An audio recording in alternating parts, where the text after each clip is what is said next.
Here is your third IELTS listening practice test. But before we jump right in, I'll read through the IELTS listening exam instructions. Let's begin now. Test 3.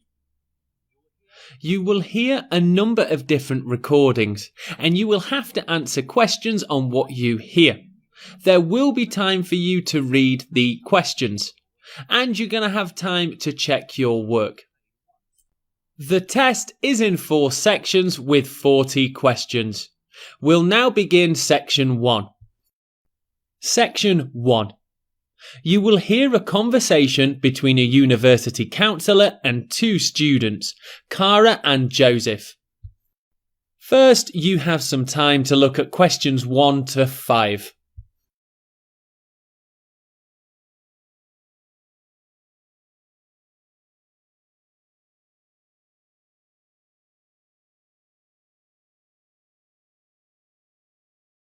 Now we shall begin.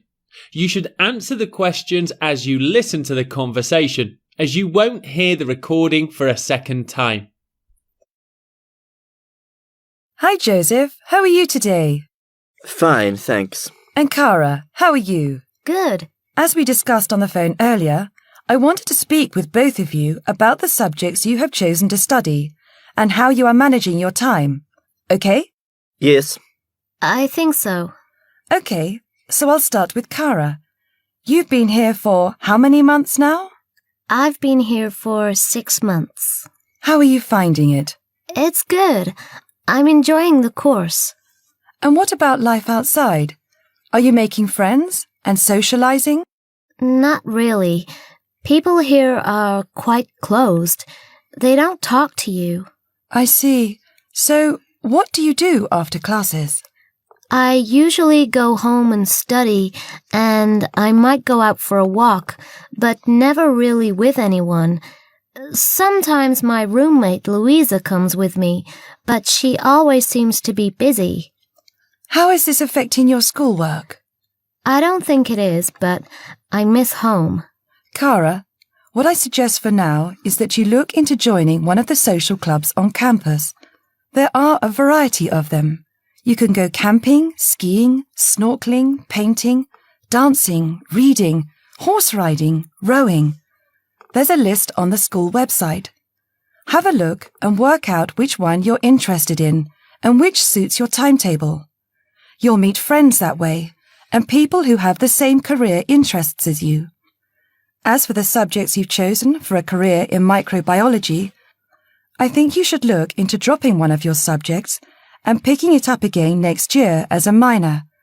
You have a lot on your plate, and this will just cause great pressure. It doesn't mean that you aren't coping, but you're doing about 10 hours more than the average student a week. Think about it, and we can make another appointment to discuss it. When are you free? I have an hour free usually on Wednesdays at 11:30. Okay, good. Come to my office at 11:45 and wait in reception. Okay? Okay, I'll see you then. Before you hear the rest of the conversation, you have some time to look at questions 6 to 10.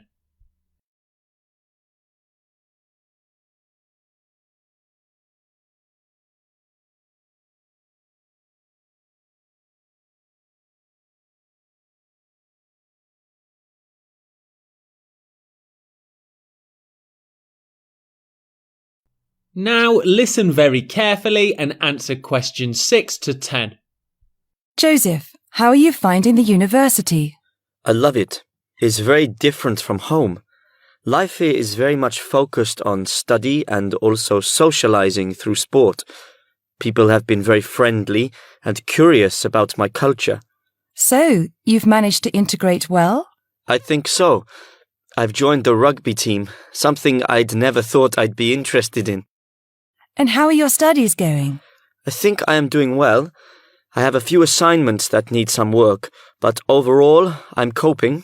That's good. I'm happy that you're enjoying the university, but remember, don't let your schoolwork get too far behind, because it will pile up, and before you know it, you will be late handing in work. You know that there's a penalty for handing in work late? No, I didn't. You would have been told at the start of the course, during orientation. I don't remember. You need to remember these things. They are very important. You might be an excellent student, but if you consistently hand in work late, you'll be penalised and you might end up losing your degree over it. That's a lot of years of work, okay? Yes, I'll remember that. And also remember that you have to attend 90% of your classes. So far, you have missed 5 tutorials. Be careful here. These could also cost you your degree. Is there any particular reason you missed these classes?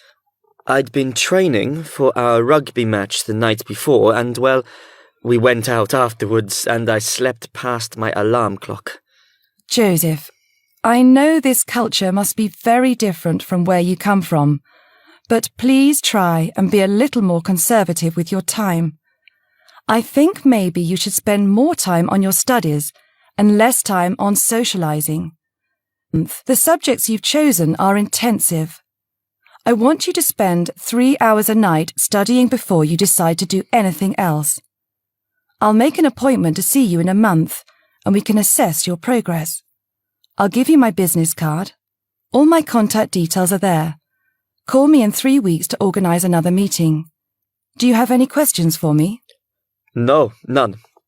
Okay, I'll see you in a month. That is the end of section 1. You now have 30 seconds to check your answers.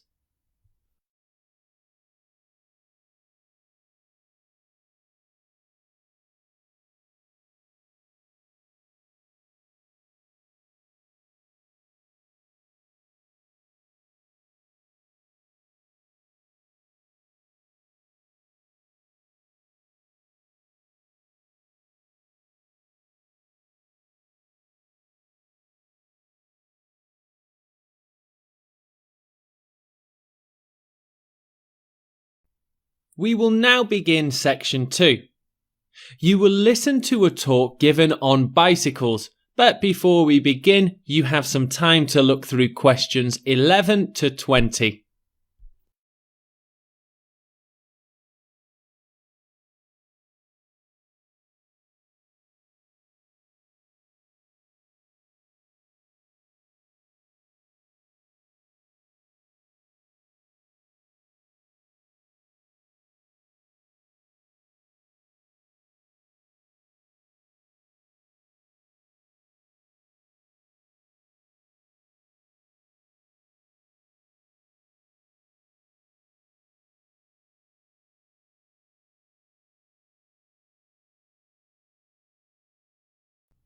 Now listen carefully and answer questions 11 to 20.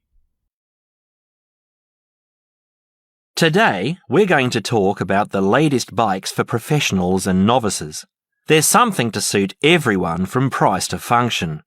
The Atlantis is a touring frame. It's also perfect for commuting and trail riding, and anything short of super fast road riding. The tubes are stout, to take touring loads and trail abuses. The tyre clearances are majestic, so you can fit tyres up to 2.35 inches. It's designed for cantilevers or V-brakes. If you have to limit yourself to just one bike and you want to be able to ride just about anywhere, this is the bike to be on. It is our most popular model for just that reason, and there isn't an unhappy Atlantis owner in the land.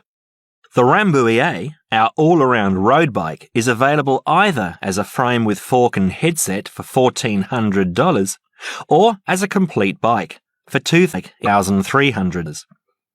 Compared to the Atlantis, it is a lighter frame, not intended for loaded touring or rough trail riding. As a road bike, it has side pull brakes. The Quick Beam is our version of the single-speed bike. We've done it a little better though. The crankset has a 42-34 combination, running an 18-toothed freewheel cog in the rear. And the rear hub is threaded opposite the drive side, so you can install a fixed cog of your own choice. In essence, you can have 4 speeds on the Quick Beam if you choose. The Quick Beam is available as a frame with fork and headset for $900 or as a complete bike for $1,300. This is a rugged, versatile bike that you can ride on the road as well as on rough trail. The Saluki is our roadish, light touring, randonneuring frame. It's designed for 650B wheels. If 650B means anything to you, you'll either love it or think it's marketing suicide. If you're new to 650B and a follower, you won't want it. If you're new and a rebel, you will. Now, I'll just talk a little about saddle comfort. The road bike, for the most part, has turned into a high-tech, uncomfortable machine, and the proof is all around us. Look through any bike magazine or catalogue, and you'll see the saddle up to 6 inches higher than the handlebars. It is impossible to be comfortable on such a bike. It forces you to lean forward, putting more weight on your groin, hands and arms. People ride these bikes with straight, locked-out arms and wake up with aching backs.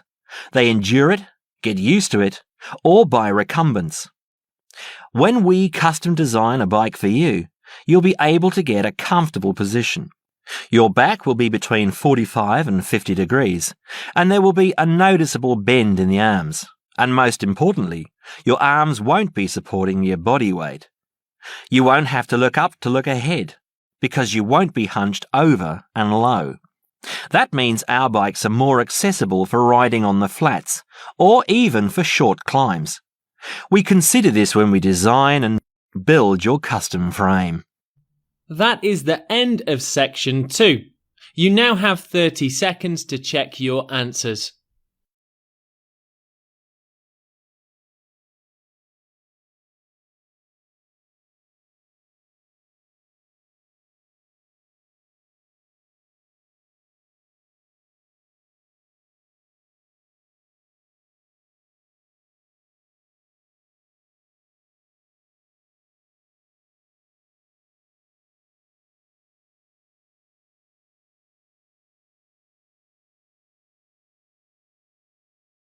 Your 30 seconds is up, and that brings us to the end of Part A IELTS Listening Practice Test 3.